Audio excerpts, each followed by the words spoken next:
सही, ये क्या बदतमीजी है? क्या सोच के तुमने मुझे ये घटिया मैसेज भेजा है? लेकिन कौन सा मैसेज? मैंने कोई मैसेज नहीं किया आपको। अच्छा, तो फिर ये क्या है? ये देखो, तुम्हारे फोन से आया हुआ है ना ये मैसेज? पढ़ो इसे। माधुरी दीदी, आप बेवकूफ है और आप बेवजह पुलकित सर का साथ दे रही हैं। वो एक फ्रॉड है, धोखेबाज है। मैंने ये मैसेज नहीं भेजा है। आप चाहे तो मेरा फोन देख लीजिए, मैं आपको अपना फोन दिखा देती हूँ। अरे मेरा फोन कहाँ है? मेरा फोन तो यहीं था। तुम्हारा फोन मेरे पास है सही, यहीं पे पड़ा था तुम्हारा फोन। मैं जब किचन गई थी तो मैंने छुपके से वो उठा लिया था, और फिर ये मैसेज मैंने तुम्हारे फोन से खुद को भेजा। लेकिन क्यों? आप साबित क्या करना चाहती हैं? मैं बस यही साबित करना चाहती हूँ सही कि जरूरी नहीं होता है कि मैसेज जिसके फोन से आया हो उसी ने किया हो सकता है कि कोई और फोन लेके मैसेज कर रहा हो, जैसे मैंने तुम्हारा फोन लेके खुद को मैसेज किया था। हो सकता है कि भाऊ का फोन लेके कोई और मैसेज कर रहा हो। एक एहसान करोगे मुझ पर?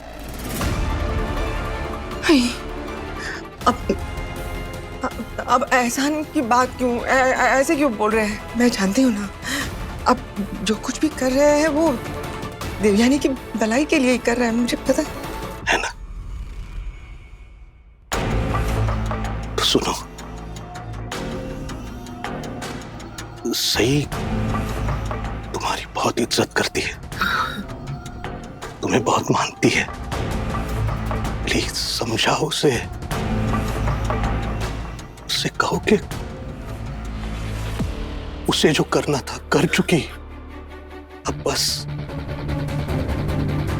ये पुलकित का भूत अपने सर से उतार दे, और आज के बाद उस पुलकित का नाम इस घर में न ले।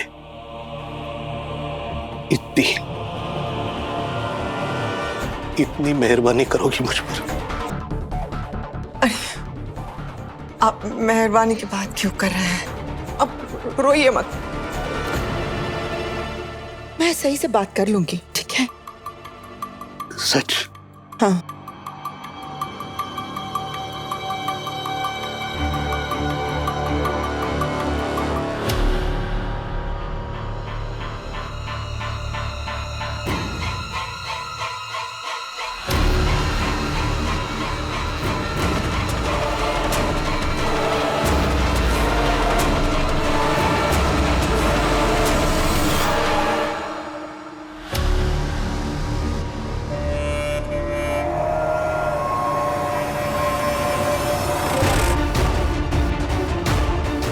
आई, क्या ऐसा नहीं हो सकता कि पुलकित सर के फोन से कोई और मैसेज कर रहा है और पुलकित सर को पता ही नहीं है कि ये सब हो रहा है? सही, एक तो तूने उस पुलकित की वजह से पूरे परिवार को परेशान करके रखा है, अब तो खुद भी परेशान हो रही है।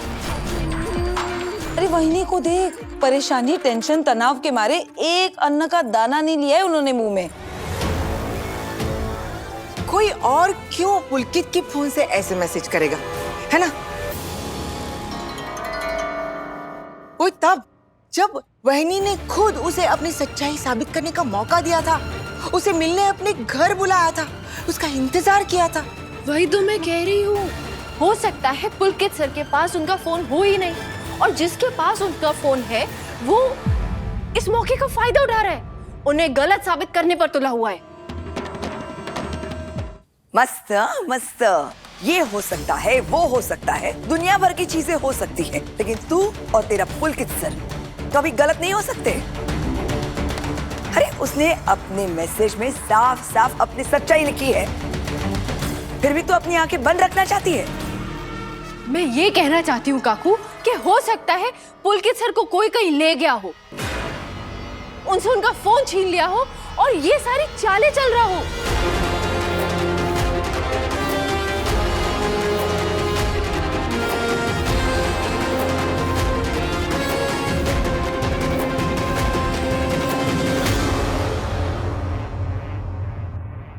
सही, बहुत हो गया।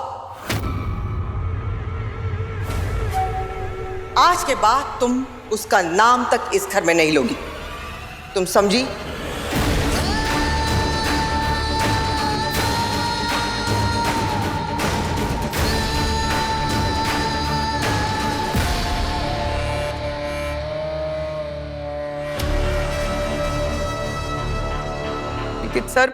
पुलकित सर पागल बना के रखा हुआ है तुमने। तुम समझते नहीं हो क्या? घर के सारे लोग तुम्हें समझा रहे हैं, सही पुलकित झूठा है, वो धोखेबाज है। देवयानी और उसके शादी के बारे में तुम जो मन में ख्याल पका रही हो उसे छोड़ दो, लेकिन नहीं, तुम्हें किसी की माननी ही नहीं है, तुम्हें किसी की सुननी ही नहीं है। क्यों? पूरे घर को परेशान करके रखा हुआ है, दुखी करके रखा हुआ है। एक बार तो मैंने और विराट ने मान लिया था ना, शिवरात्रि के दिन जब वो लड़का यहाँ आया था तब हम लोगों ने मान लिया था कि हाँ, ये इंसान सच बोल रहा है, सच्चाई है इसमें। इसलिए मैं और विराट भी शादी के हक में हो गए थे कि नहीं?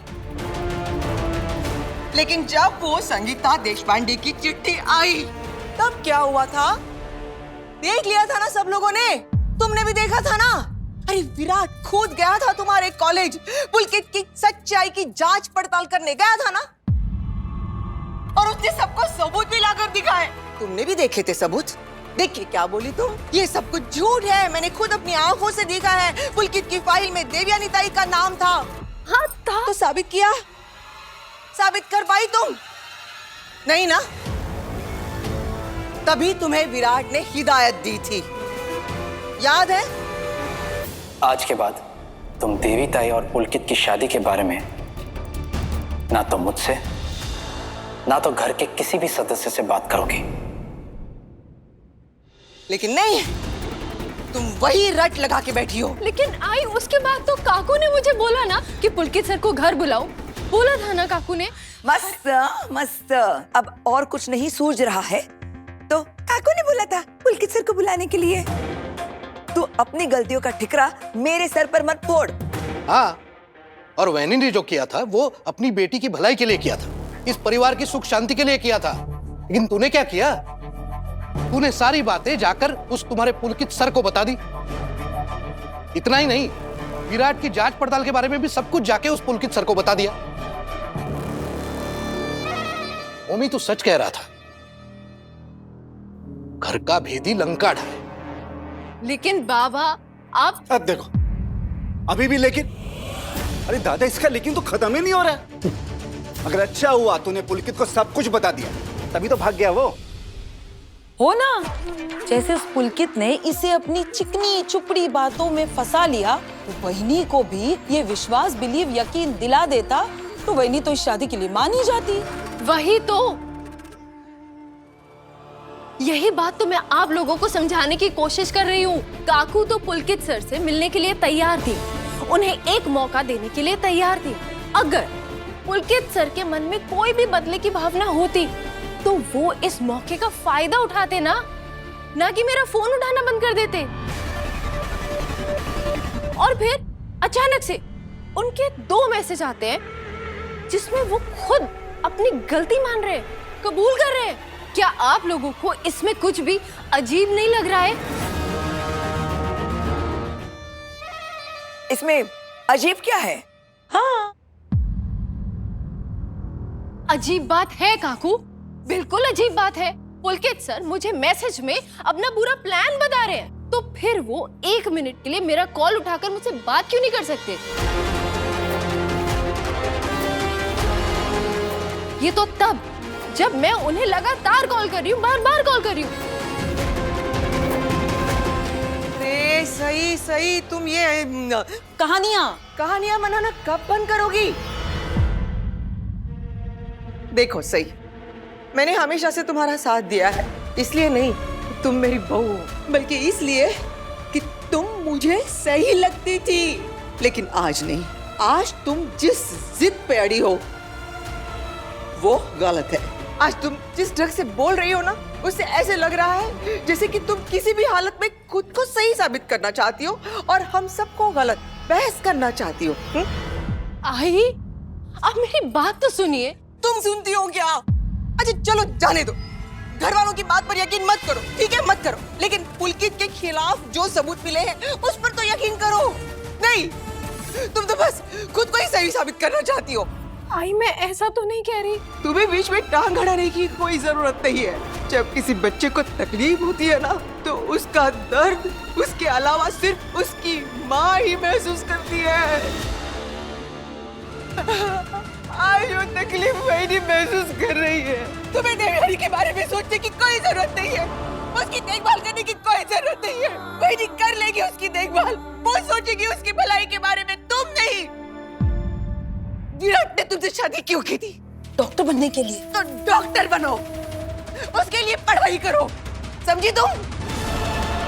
घर के मामलों में दखल अंदाजी करने की कोई जरूरत नहीं है। घर के मामले घर के बड़ों पर छोड़ दो, समझी तुम?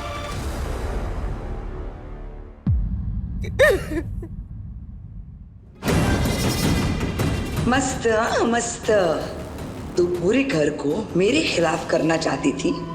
देख, मैंने तेरी सास को ही तेरे खिलाफ कर दिया।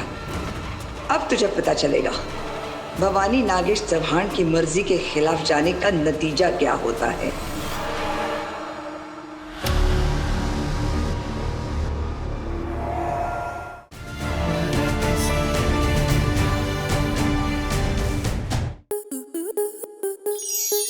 स्टार प्लस के ऐसे ही और बेहतरीन लम्हे देखने के लिए सब्सक्राइब करें हमारे YouTube चैनल को।